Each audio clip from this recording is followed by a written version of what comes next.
y con esa gente digna, que no está de acuerdo con la corrupción, que no está de acuerdo con la destrucción de nuestros ecosistemas, con esa gente vamos a diversificar la economía, con esa gente vamos a garantizar derechos para todos y para todas. Sí se puede. Muchas gracias.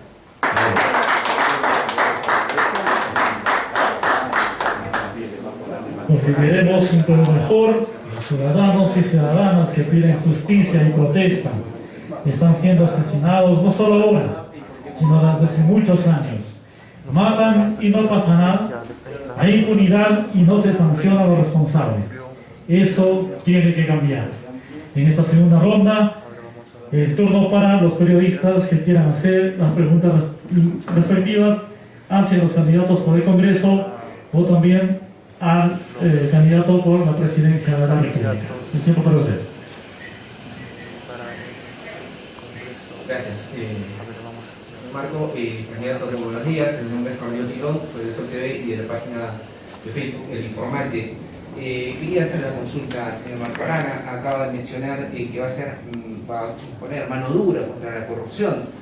No sé si podría dar más detalles. Mano dura, ¿qué refiere? ¿A incrementar las normas ya establecidas para sancionar a los que cometen estos actos delictivos, o de qué manera se va a poner mano dura? Y finalmente una segunda consulta, señor Marco, respecto a lo que señala que hay temor de las personas que están dedicadas al lavado de activos y todo eso.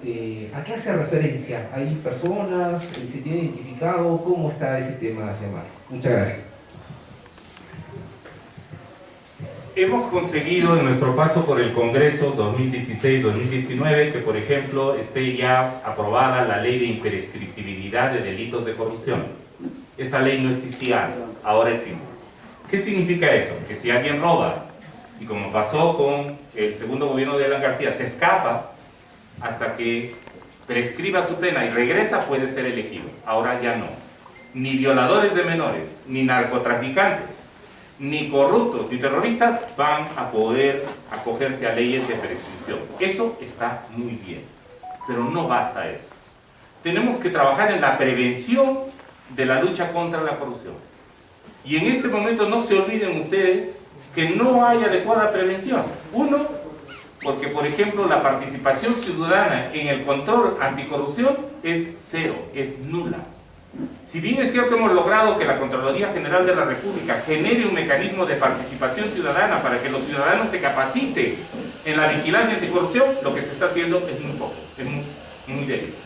En ese sentido hay que fortalecer la participación ciudadana a través de los frentes anticorrupción, de las rondas campesinas, de las rondas urbanas, de los comités de autodefensa. En tercer lugar, hay que fortalecer el sistema de investigación. Miren la unidad de inteligencia financiera. Ustedes han visto que Odebrecht robaba, sabíamos que roba. La SUNAT tenía una oficina dentro de Odebrecht. ¿Dijo algo antes? ¿Dijeron algo? ¿Dónde estaba la unidad de inteligencia financiera? Se necesita fortalecer. Y en el tema político hay que ir a una reforma profunda. Hay que ir a una reforma de la Policía Nacional del Perú, que es parte del sistema de justicia. Hay que ir hacia una reforma de cómo se eligen los jueces y los magistrados. En la Corte Suprema se eligen entre ellos. En Frente Amplio planteamos que la elección de altos magistrados del Poder Judicial, de la Fiscalía y del Tribunal Constitucional, en vez de que se hagan repartijas en el Congreso o que se hagan entre ellos, sean por elección ciudadana universal. Allí hay un tema fundamental.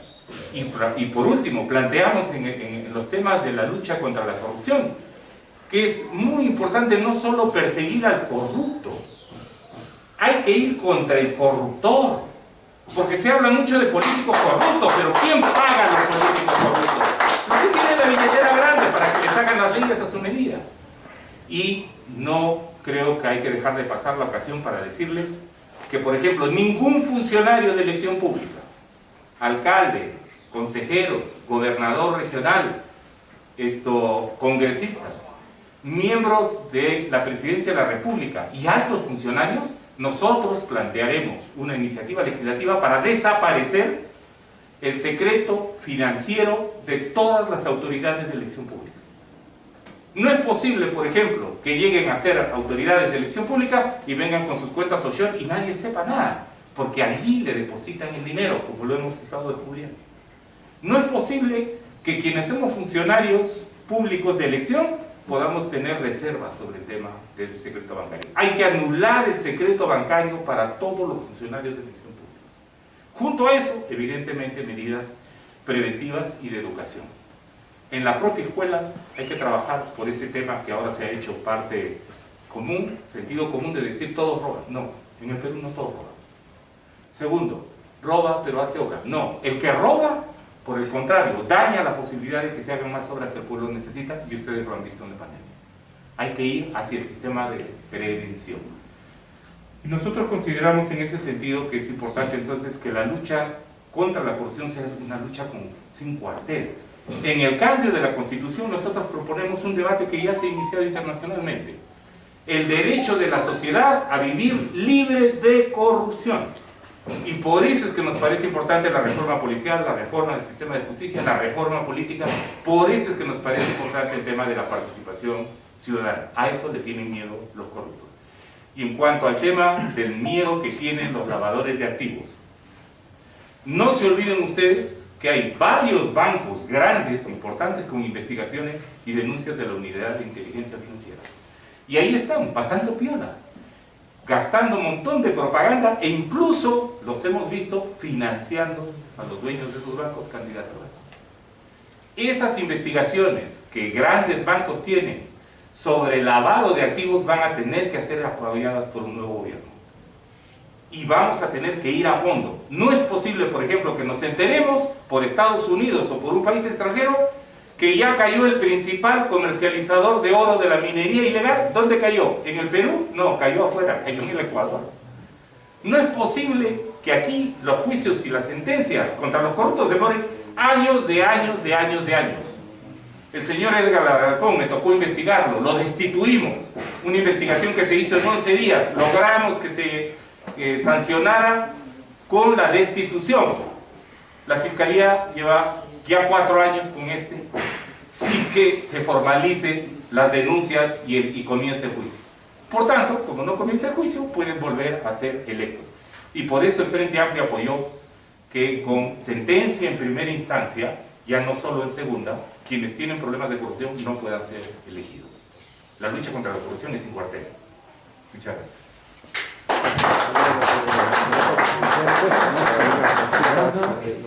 Don Marco, buen día. Carlos Ramírez de TV Norte, Canal 7. Con respecto a la intervención política como presidencial en estas elecciones de 2021, se habla de la división de la izquierda, de varios candidatos. ¿Eso preocupa al respecto para que puedan pasar al menos la valla electoral en estas elecciones?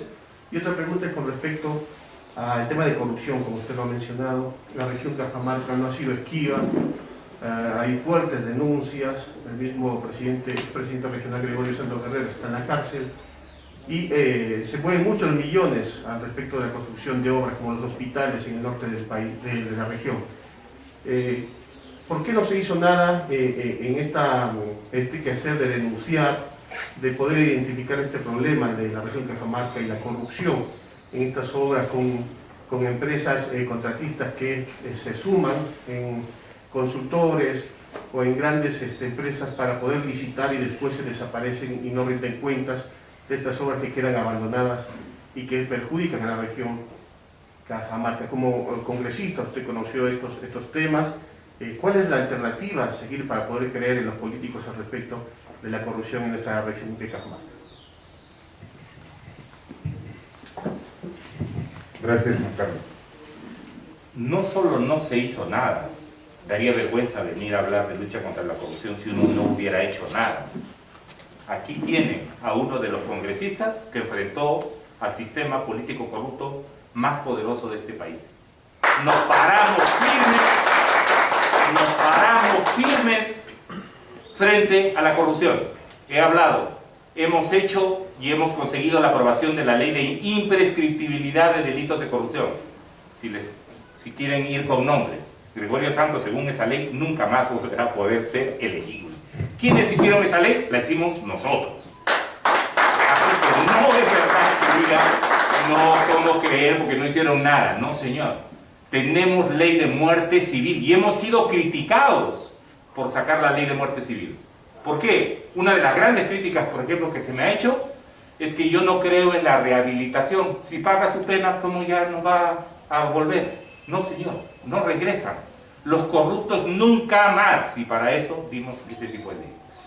En segundo lugar, nos falta hacer mucho más. Efectivamente, el sistema de vigilancia anticorrupción es muy débil en nuestro país, porque a quienes les tocaba en primer lugar estar en esas primeras líneas. ¿Le tocaba estar en primer lugar a congresista o le tocaba estar en primer lugar al propio ejecutivo? ¿Dónde comienza la corrupción? Y ustedes lo saben, yo hice unas denuncias muy graves y he emplazado al señor Vizcarra y muchos de sus defensores incluso nos atacan por eso. Cuando nosotros dijimos que aquellos alcaldes, aquel alcalde de Ayacucho que denunció que la corrupción comenzaba con los sectoristas del Ministerio de Economía y Finanzas, ¿se acuerdan? Y Vizcarra dijo que iban a investigar la corrupción en el Ministerio de Economía y Finanzas. ¿Quiénes fueron sancionados?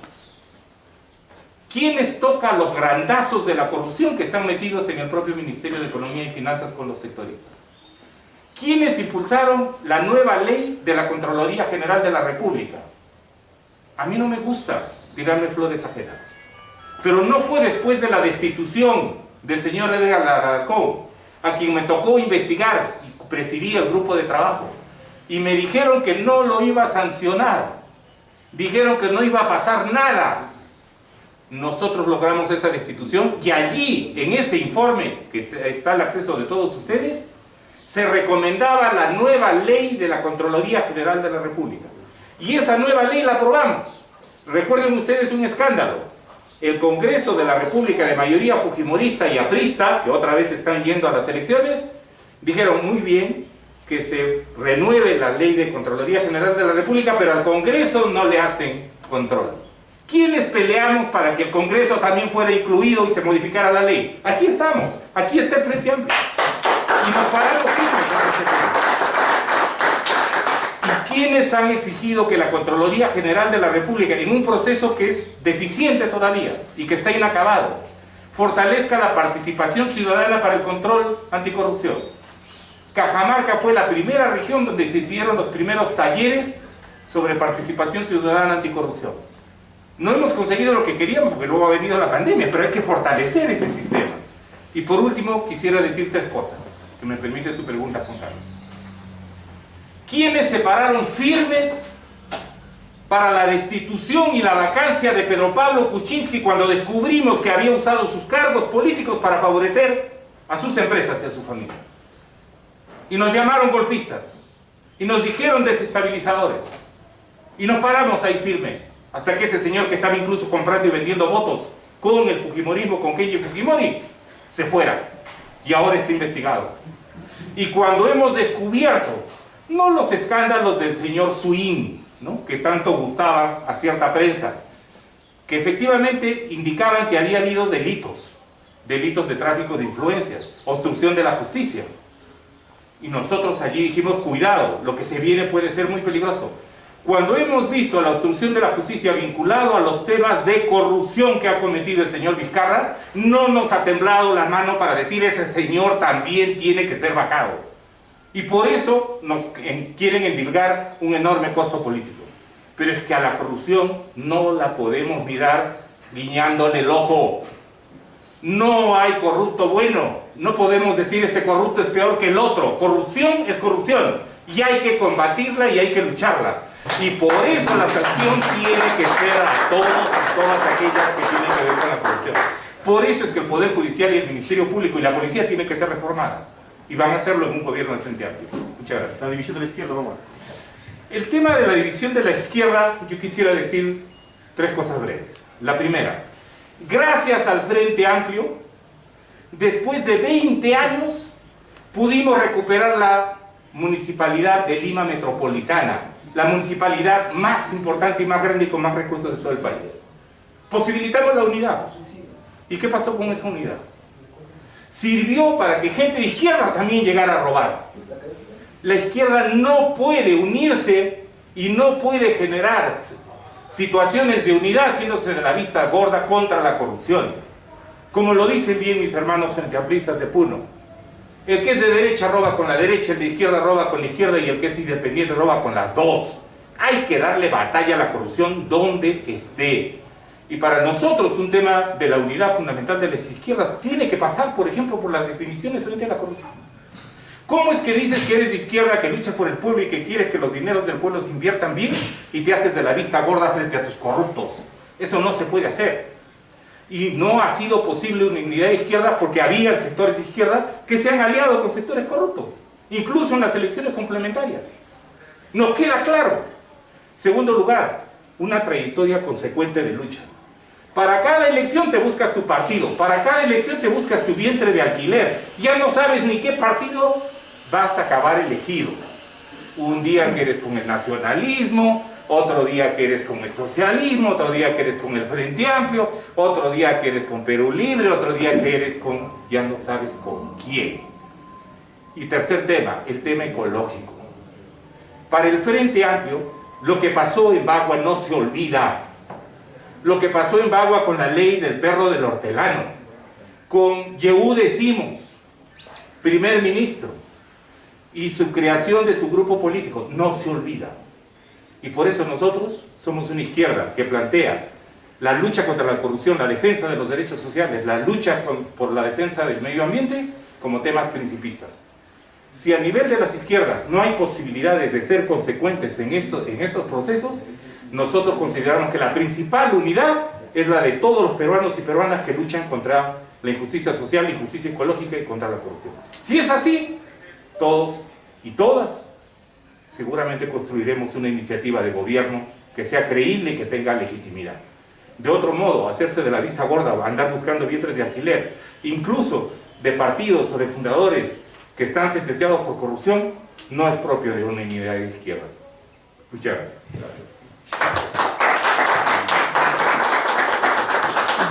Buenos días, Víctor Incio, creo TV Turbo Noticias, señor candidato presidencial don Marco. En esta campaña política la mayoría de partidos proponen un cambio de la Constitución, reforma de la Constitución. ¿El Frente Amplio está también por ese camino? Y si es así, ¿hay alguna diferencia con los otros partidos? Y la segunda pregunta es si ya la lista congresal por Cajamarca ha sido admitida por el Jurado Nacional de Elecciones. Gracias. Comienzo por el final. La lista congresal de Frente Amplio de Cajamarca ha sido admitida. Nosotros no proponemos una reforma constitucional. Ya hicimos varias reformas. Es más, hay más de 20 reformas que se le han hecho a la Constitución. Nosotros mismos en el Frente Amplio propusimos la reforma del artículo 7, por ejemplo, de la Constitución, por la cual ahora el derecho al agua potable es un derecho constitucional. Pero no bastan reformas. Esa Constitución es una Constitución, en principio, espuria. Salió fruto de un gobierno genocida, de un gobierno corrupto, el gobierno de Alberto Fujimori y Montesinos. En ese sentido, nosotros consideramos que se necesita una nueva Constitución. Y esa nueva Constitución no puede ser fruto de un grupo de especialistas, de abogados, constitucionalistas que se reúnen y nos dan una nueva Constitución. No. Nosotros consideramos que esa Constitución lo tiene que hacer la gente. Nosotros planteamos que contra la corrupción necesitamos una nueva Constitución. Lo hemos dicho fuertemente. Y por eso es que nosotros, por ejemplo, planteamos que debería haber una asamblea constituyente. Nosotros no creemos que a lo mejor un Congreso electo, ellos mismos dicen, vamos a ser los asambleístas constitucionales. No, se necesita una asamblea constituyente para un gran debate nacional. ¿Dónde están los cambios fundamentales de esa Constitución? Nosotros, por ejemplo, consideramos que esa Constitución neoliberal que le da todo el peso a los grandes intereses económicos y desprotege y debilita el Estado y el bien común, debe ser sustancialmente modificado.